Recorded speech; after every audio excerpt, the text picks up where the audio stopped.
माशाल्लाह मज़ेदार सा शादियों वाला कस्टर्ड मेरे हाथ का बना हुआ है। इसे आप कॉकटेल ट्राइफल भी कह सकते हैं। ये देखें माशाल्लाह इसकी गार्निशिंग ये बहुत ही लजीज बनता है। आज मैं आपको इसका बनाना सिखाऊंगी। अस्सलामु अलैकुम मेंबर्स, मैं हूं Samra Hashmi, cooking with peace Facebook group की एडमिन।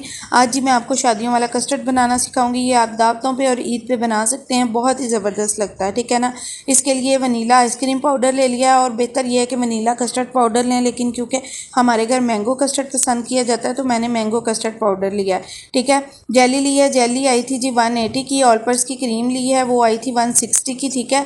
और ये कुछ इंग्रेडिएंट्स है, तो चलें इसकी मेकिंग की तरफ चलते हैं। ये जी 2 लीटर मिल्क ले लिया है, अनबॉयल लिया है। बेहतर ये है कि आप बॉयल मत लें, अनबॉयल लें मिल्क, ठीक है। और ये 1 लीटर डालने के बाद जो दूसरा लीटर है ना, वो मैंने थोड़ा सा डालने के बाद तकरीबन 6-7 इलायची के दाने जो थे उनको ग्राइंड किया था, ठीक है। ये थोड़ा सा जो मैंने बचाया था उसमें ग्राइंड किया, ये देखें लास्ट पे आएंगे ये ब्लैक से ग्राइंड किया, और इसमें मैंने डाल दिया और मिल्क को मैंने बॉयल होने के लिए रख दिया। जब मिल्क बॉयल हो गया तो मैंने फ्लेम जो है वो लो कर दी थी, और थोड़ी देर तकरीबन 5 मिनट इसको ऐसे ही पकाया था। 5-6 मिनट इसको ऐसे चम्मच चलाते हुए मैंने इसको पका लिया था मीडियम लो फ्लेम के ऊपर, ठीक है। इलायची का जो फ्लेवर है वो अच्छे से अंदर जो है वो आ जाता है, ठीक है ना। तो ग्राइंडर में ग्राइंड कर लेते हैं अच्छे से इलायची, या फिर आप इलायची का पाउडर डाल लें। अब इसमें चीनी डालनी है। चीनी जो है वो आपने स्लो स्लो डालनी है, बहुत ही जो है वो एकदम से सारी नहीं डाल देनी। समटाइम्स चीनी की ऐसी मेकिंग होती है जिससे दूध फट जाता है, ठीक है ना। तो थोड़ी थोड़ी डाल के आपने इसको हिलाते जाना है, एकदम से नहीं डालना। और चीनी जो है हमेशा कस्टर्ड का डबल ली जाती है। तो 2 लीटर मिल्क था तो मैंने 16 टेबल स्पून जो है वो चीनी के लिए है। अब मैं आपको बताऊंगी कि कस्टर्ड किस क्वांटिटी से लिया है, ठीक है। चीनी मिक्स करने के बाद 5 मिनट इसको पकाया, और उसके बाद मैंने ये कस्टर्ड जो है 4 टेबलस्पून जो है वनीला आइसक्रीम पाउडर, और 4 टेबलस्पून कोई भी कस्टर्ड का पाउडर जो है मैंने मैंगो का लिया है वो डाला है। थोड़ा थोड़ा करके डालेंगे और इसको हिलाएंगे।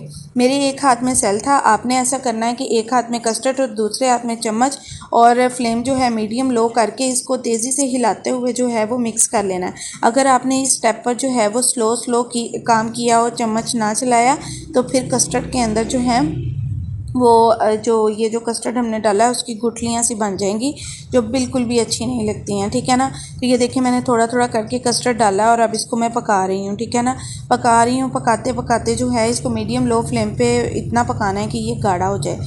इसी दौरान मैंने क्या किया है, ये 4 टेबलस्पून जो है कलरफुल पास्ता सवैयाँ हैं वो ली हैं, उबलते गर्म पानी में डाला है, हिलाया, और इसको जो है बॉयल होने के लिए रख दिया। ये देखें जी कस्टर्ड हमारा पक रहा है। इसके पकने की बिल्कुल लास्ट पे गाढ़ा होने की निशानी होती है कि इसके ऊपर ऐसे हैवी से बबल्स बनना शुरू हो जाते हैं, ठीक है। हमें ज़्यादा गाढ़ा चाहिए, हमें पतला बिल्कुल नहीं चाहिए। ये जब ठंडा हो तो जेली की तरह लगे, ठीक है। तो इन टिप्स का आपने ख़ास ख्याल रखना है। देखिए मैं इसको पका रही हूँ, कितना ये हैवी हो गया है, ठीक है, और इसमें बबल्स बन रहे हैं। जितनी मैंने क्वांटिटी बताई है उतनी ही मैंने ऐड किया। अब ये देखें इसको मैंने सवैयाँ जो हैं वो गल चुकी थी, और इसको मैंने छान लिया है। छान के तो अब मैं प्याली में डाल के इसको फ्रिज में रख दूँगी, ठीक है ना। ये देखें इसके ऊपर हैवी हैवी से बबल्स आना शुरू हो गए हैं, ठीक है। और आप देख रहे हैं कि कस्टर्ड जो है काफ़ी हैवी हो गया, ठीक है। तो बस इसकी अब मैंने फ्लेम ऑफ कर देनी है, ठीक है। अब जी नेक्स्ट प्रोसेस करना है, इसको कहते हैं आइस लगाना। कमर्शियली जो है कस्टर्ड को ऐसे ठंडा किया जाता है, इस प्रोसेस को आइस लगाना कहते हैं। 2 बर्फ़ के कोले लिए थे, उसको कपड़े में डाल के मोटा मोटा कूट लिया था। अब जी उसको मैंने आटा गूंदने वाली परात में रखा और उस पर कस्टर्ड रख के हिला हिला के ठंडा किया। ये देखें जी मुकम्मल ठंडा होने के बाद इसकी ये कंडीशन है, ठीक है। आप चेक कर लें, ये बिल्कुल जेली की तरह बन चुका है। ये फ़िक्र नहीं करनी है आपने, ये बिल्कुल परफेक्ट है, ठीक है ना। तो अब इसको आपने ये जो इलेक्ट्रिक बीटर है उससे अच्छे तरीके से बीट कर लेना है। इन केस आपके पास ये नहीं है तो फिर थोड़ी सी आपको हाथ से मेहनत करनी पड़ेगी। अंडा फेंटने वाला जो हैंड विस्क है वो यूज़ करना है, ठीक है ना। तो यहाँ पर जी कस्टर्ड जो है वो काफ़ी गाढ़ा है, ठीक है। इस स्टेप पर आपने ठंडा मिल्क थोड़ा थोड़ा, ये बॉयल मिल्क है फ्रिज में जो ठंडा रखा है, थोड़ा थोड़ा बहुत ही थोड़ा डाल के ना इसकी थोड़ी सी कंसिस्टेंसी क्रीमी कर लेनी है, ठीक है। पतले कस्टर्ड का फिर हल नहीं होता कोई, तो गाढ़ा कस्टर्ड होगा ना तो उसको हम यहाँ पर हैंडल कर लेंगे। यहाँ पर जी एक ऑलपर्स की क्रीम का पैक जो है, कोई भी टेट्रा पैक क्रीम ले लें, ठीक है, वो डाल देनी। इन आपके पास अगर जो वीपी व्हिप क्रीम है ना जो पर्पल पैक में आती है वो हो तो बहुत बेहतर है, ठीक है। बिल्कुल जो शादियों वाले हैं वो डालते हैं। वो आती है जी, मार्केट रेट उसके डिफरेंट होते हैं, फिर भी मैं बता दूं कि वो ½ kg का पैक होता है या 1 kg का, ठीक है, तो वो 450 के हिसाब से आती है। क्रीम भी मैंने इसमें डाल लिया और मिल्क भी, और ये देखें इसकी थिकनेस माशाल्लाह से, और ये एग्जैक्ट क्रीमी हो गया। ब्लेंड करना बहुत ज़्यादा ज़रूरी है, ब्लेंड करना बिल्कुल इग्नोर नहीं करना, और जग में बिल्कुल नहीं ब्लेंड करना। आपने यहाँ हैंड विस्क का इस्तेमाल करना है जो मैंने आपको बताया, या फिर ये यही वाला इलेक्ट्रिक बीटर यूज़ करना है। अगर ये भी नहीं है तो फिर आप ब्लेंडर स्टिक यूज़ कर सकते हैं। इसको मैंने कुछ देर फ्रिज में रख दिया था। फ्रिज में रखने के बाद भी इसके ऊपर ये देखें इस तरह से ढेले से बन गए थे, ठीक है ना। तो उसको मैंने दोबारा से फिर हैंड विस्क से अच्छी तरह से मिक्स कर लिया, और ये इस तरह की कंडीशन में आ गया। अभी भी ये जुड़े तो आपने इसमें थोड़ा सा ठंडा मिल्क ऐड कर लेना है, ठीक है, लेकिन बहुत पतला भी नहीं करना। मैंने आपको क्रीमी कंसिस्टेंसी बता दी, क्योंकि अभी हमने इसमें मज़ीद एक चीज़ ऐड करनी। यहाँ पर जी 2 बड़े एप्पल लिए थे, और मैंने जैसे आपको कटिंग बताई वैसे डाल दिए थे। 6 बनाना लिए थे और मैंने डाल दिए थे इस तरीके से, ठीक है। उसके बाद बादाम थे तकरीबन 10-12 अदद, ठीक है, और वो ऐड कर दिए थे। और एक जो स्टेप है वो जो है भूल गई मैं ऐड करना, मैंने काजू भी 6-7 जो थे मोटे मोटे कट करके ऐड किए थे। कॉकटेल का बॉक्स लेंगे और इसको इस तरीके से कट करेंगे। 900 का ये कॉकटेल का बॉक्स आया था, और इसको मैंने फ्रीज़र में रख छोड़ा था तेज़ ठंडा होने के लिए। उसके बाद मैंने इसको छान लिया था, ठीक है, और जितना मैंने गार्निशिंग के लिए रखना था वो मैंने निकाल लिया था। चेरीज़ मैंने सारी निकाल ली थी, वो ऊपर गार्निशिंग के लिए, और अच्छे अच्छे पीसीस गार्निशिंग के लिए निकाल लिए थे, और बाकी मैंने इसमें डाल देने हैं माशाल्लाह से कस्टर्ड के अंदर, ठीक है ना। और इसको मैंने मिक्स कर लेना है। अब जी ये जो सवैयाँ थी वो फ्रिज में रखी थी ठंडी, और इसको भी इसमें ऐड करना और मिक्स कर देना है, ठीक है। ये देखिए जी माशाल्लाह, आप इसकी कंसिस्टेंसी चेक करें कि कितनी क्रीमी है। ये फ्रिज में अगर आपका 1 हफ़्ता भी माशाल्लाह पड़ा रहे ना, तो ये कस्टर्ड जो है वो पतला नहीं होगा माशाल्लाह से, ठीक है। स्पेशली अगर आपने व्हिपी क्रीम यूज़ कर ली ना, फिर तो बहुत बेस्ट है। ये जो है स्टेप बहुत ज़रूरी है। यहाँ पर जी तकरीबन लगा लें आप 4 table spoon, only 4 table spoon मैंने इसमें जो कॉकटेल का पानी है ना वो डाला है। उससे इसका टेस्ट बहुत ही ज़बरदस्त बन जाएगा।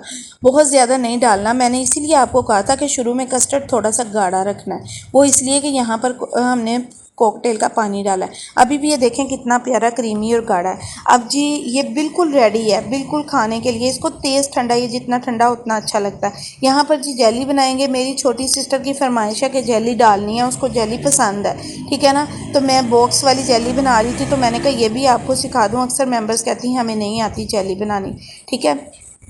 1 गिलास भर के पानी ले लेंगे, थोड़ा सा मैंने ऊपर लिया है, आप ना भी लें तो कोई मसला नहीं है, ठीक है ना।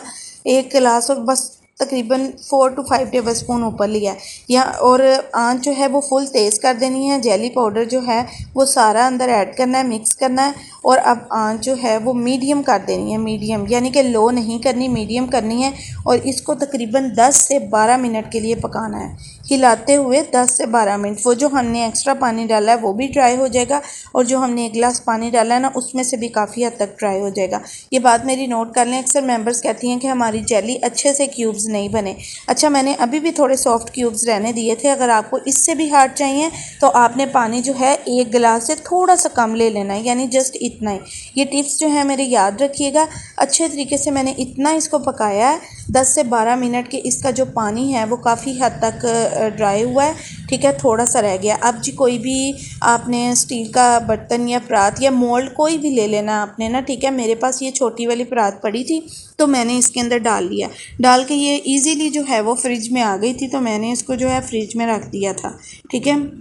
ये देखें माशाल्लाह मुकम्मल ये जम चुकी है। जमने का टाइम जितना भी ये ले, उसके बाद आपने जो भी क्यूब्स जिस तरीके से भी आपने करने हैं, आपने मोल्ड के ज़रिए स्टार्स बनाने हैं या जैसे मर्ज़ी आपके पास मोल्ड है, आपने इसकी कटिंग कर लेनी है। मैंने पहले सीधी की थी और फिर क्यूब्स से जो इसके है ना वो कट किए थे। सिंपली क्यूब्स इसके कट कर लें, ठीक है ना। तो ये देखिए मैंने कटिंग कर ली है इसकी, और अब इसको ज़रा सा हिला के क्यूब्स निकाल लेने हैं। अगर आपके पास सिलिकॉन का मोल्ड हो तो बहुत बेहतर है, ठीक है। मेरे पास नहीं था, खैर मैंने ऐसे ही काम चलाया था। सिलिकॉन मोल्ड से जो है वो बहुत अच्छे क्यूब्स जो हैं वो ईज़िली निकल जाते हैं। ये देखें माशाल्लाह कितने प्यारे क्यूब्स इसके निकले हैं, ये देखें, ठीक है। तो जेली आपने कस्टर्ड पे सिर्फ तब ही डालनी है जब आप सर्व करने लगेंगे। बाकी कस्टर्ड अगर आपने ज़्यादा देर के लिए कस्टर्ड रखना है ना, 1 हफ़्ते के लिए रखना है फ्रिज में, तो फिर आप जेली मत डालें, ठीक ठीक है। मैं तो जेली डालने के हक़ में ही नहीं हूँ, मैंने ना अपनी सिस्टर की फरमाइश पर डाली है, उसका बहुत शौक़ था कि जेली डालनी है, उसको पसंद है छोटी वाली को ना, तो मैंने ये डाल दी। रिटर्न रेसिपी आपको cooking with peace Facebook group में मिल जाएगी। मैं Samra Hashmi cooking with peace Facebook group की एडमिन, या वहाँ पर मैंने बहुत सी कमर्शियल रेसिपीज़ दी हैं और इंशाल्लाह आगे भी दूँगी। पहले अभी रिसेंटली ईद पे, ईद उल अज़हा पे मैंने जो है वो प्रोफेशनल अपनी कमर्शियल जो है वो चना चाट की रेसिपी दी थी, वो भी बहुत बेस्ट है। यहाँ पर मैं इसको गार्निश कर रही हूँ। ये देखें, जो भी मैंने अच्छे से फ्रूट्स बचाए थे कॉकटेल बॉक्स के, वो मैंने इसमें डाल दिए, ठीक है ना। तो कुछ नट्स मैंने इसके ऊपर डाल दिए। नट्स जो हैं वो टिप है कि मोटे मोटे कट करिएगा, बहुत बारीक कट नहीं करिएगा। तो ये जितना ठंडा होता है ना, ट्राइफल कह लें, कॉकटेल ट्राइफल इसको बोल लेते हैं, या फिर इसको शादियों वाला कस्टर्ड बोलते हैं। तो जितना ये ठंडा होगा उतना ही बेस्ट है। आपने दोनों इंग्रेडिएंट्स स्किप नहीं करने, ना वनीला कस्टर्ड पाउडर और ना ही आइसक्रीम पाउडर, ठीक है ना। ये दोनों डालने हैं। खैर मैंने मैंगो वाला लिया था। ये है जी माशाल्लाह इसकी फ़ाइनल लुक। और देखें इसकी गार्निशिंग मैंने कितने ज़बरदस्त तरीके से की। बस जी मुझे समरा हाशमी को दुआ में याद रखें। Cooking with peace Facebook group join करें।